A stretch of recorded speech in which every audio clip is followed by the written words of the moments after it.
Hey folks, BENTHELOONEY here. With the Lego Batman movie coming out next week, I think now is the time to finally talk about one of the best Batman cartoons ever to come out. A show that was a Saturday morning staple for kids growing up in the late 90s and early 2000s. It's none other than Batman Beyond. Seen as the direct sequel to Batman the Animated Series, in the year 2019, Bruce Wayne is getting too old to continue to be Batman, so he's forced to hang up his suit. Soon after, ex-teenage delinquent Terry McGinnis' father is killed, and he takes on the role of Batman and becomes the new, hip, and updated version of the Caped Crusader, with Bruce serving as his mentor. This was a version of Batsy that wasn't based off of any comics. This was an original creation of Bruce Timm and crew after Kids WB executive Jimmy Kellner wanted a new Batman show that appealed to the kid audience. Cause I guess kids weren't already interested in Batman. The crew were so upset about doing a teenage Batman show that they were about to quit. However, Glenn Murakami was excited to work on the show and convinced the rest of the guys to stay and do it. I guess Glenn really liked working on shows about teenagers, seeing as how he would go on to develop the Teen Titans animated series. Here's an example of a crew of talented individuals taking something that they wanted nothing to do with at the start, and eventually going on to make it something great. This is why I always say that restrictions fuel creativity. Sometimes you get your best ideas from the little you have to work with. The opening scene of Batman Beyond has always been one that has stuck out to me. Batman is on his final night wearing his suit, and he's gotten so old and weak that he's forced to use a gun just to stop a criminal. It was like watching your favorite wrestler in his last match, but barely being able to move. It's powerful stuff, man. But legends never really die, as Batman comes back younger, stronger, and faster soon enough. Kevin Conroy reprises his role as Bruce from Batman the Animated Series, and he's joined by newcomer Will Friedle in his first voice role. You think a new character take on an iconic role like Batman would be a hard act to follow, but Terry proves that he's a great character on his own. While Bruce was inspired to be Batman as a kid after watching his parents get murdered, Terry has his own background serving jail time. That makes his transition into Batman all the more poetic as he starts over to make up for the mistakes he's made in the past.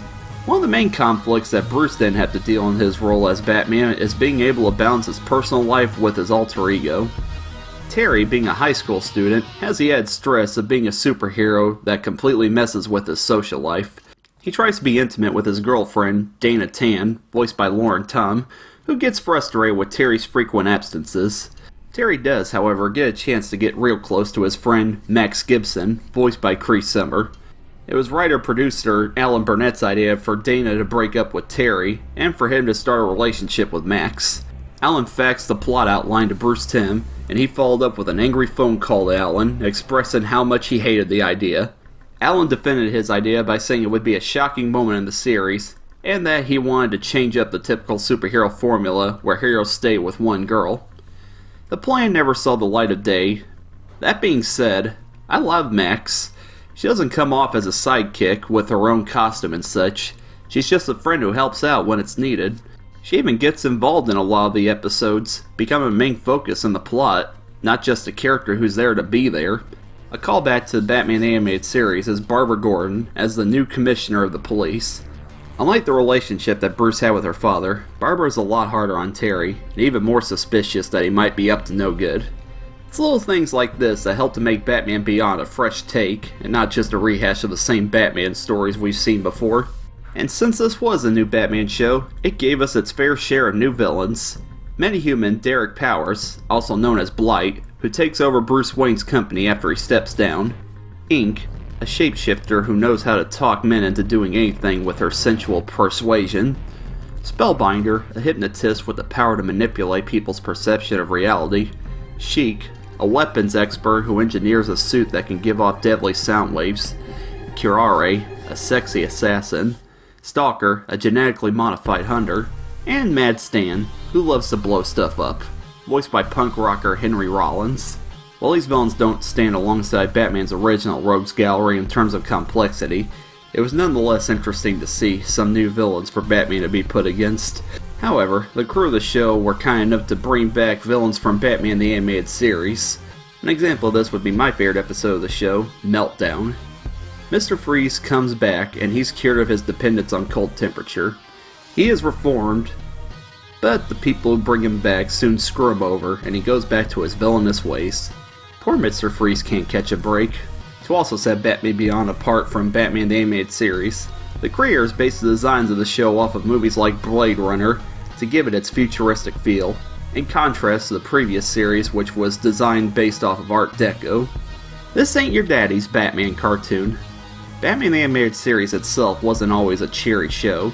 It was created to show the true dark side of Batman, but in my opinion, I think Batman Beyond is much darker.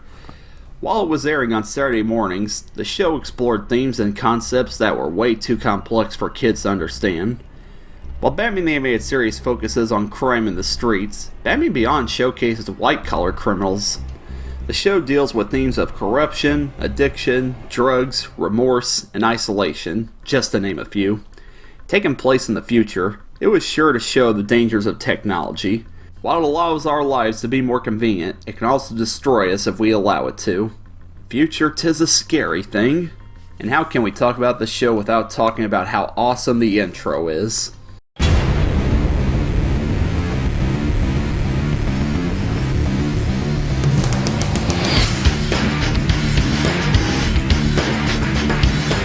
Where do I even begin? The kick-ass rock music, the mixed media animation, the flashy visuals, along with the dark and brooding imagery, big words that kids don't know the meanings of popping up on the screen, this intro has it all. Whenever I'm rewatching cartoons, I usually skip the intro to each episode so I can get on to the episode. However, the Batman Beyond intro is the one that I always look forward to seeing. I think it should be used as reference on how TV show intros should be created. Batman Beyond was so popular that it led to the creation of its own direct-to-DVD movie, Batman Beyond: Return of the Joker. Originally released with a PG rating, an uncut PG-13 rated version of this movie followed, and this brought the Batman Beyond mythos to a whole new level. The Joker returns, with Mark Hamill reprising his role, as Terry now has to take on Batman's greatest foe. Like I said before about legends never dying, that applies to heroes as well as villains. Knowing the dynamic of Batman and the Joker's relationship makes this movie all the more powerful. It shows that the rivalry will live long for many years to come, as it's become one of the standards of comic book mythology. The movie takes all the great things about the show and expands on them, upping the ante quite a lot with a PG-13 rating. It's one of my favorite Batman movies, and it's highly recommended. While Batman Beyond is a near-flawless show with plenty of dark stories and themes, the show had its fair share of silly moments. The most glaring one to me is the episode The Curse of the Cobra, where the terrorist group Cobra is building up this plan they have for world domination. Part 1 is great storytelling, slowly luring into what is going on, and then saving you the disappointment if you haven't seen it. It turns out they were just going to turn people into dinosaurs. Yeah, for a show with such high standards, I really expected a better payoff than that. Even the crew of the show regrets this episode, with director James Tucker saying he's glad he didn't have to direct part 2 of the episode, and Bruce Timm saying that Cobra's plan was flat out stupid. And since Batman Beyond was cancelled before the series could have a proper finale, Terry McGinnis' story finished up in the Justice League Unlimited episode, Epilogue. I have mixed feelings about the ending, but I'll let you folks decide what you think about it. Despite its few flaws, Batman Beyond proves to be a great series. It could have been a butchered kid-friendly version of Batman that was trying to be cool and extreme to appeal to millennials, but it ended up becoming one of the greatest animated series ever made. It's a show that's a reminder of the time when Saturday mornings were worth looking forward to. It's a show I always look forward to rewatching whenever I get around to it again. That'll do it for this video. What do you guys think of Batman Beyond? What are your favorite episodes? What is your favorite Batman adaptation? Let me know in the comments below. Until next week, take it easy, fam!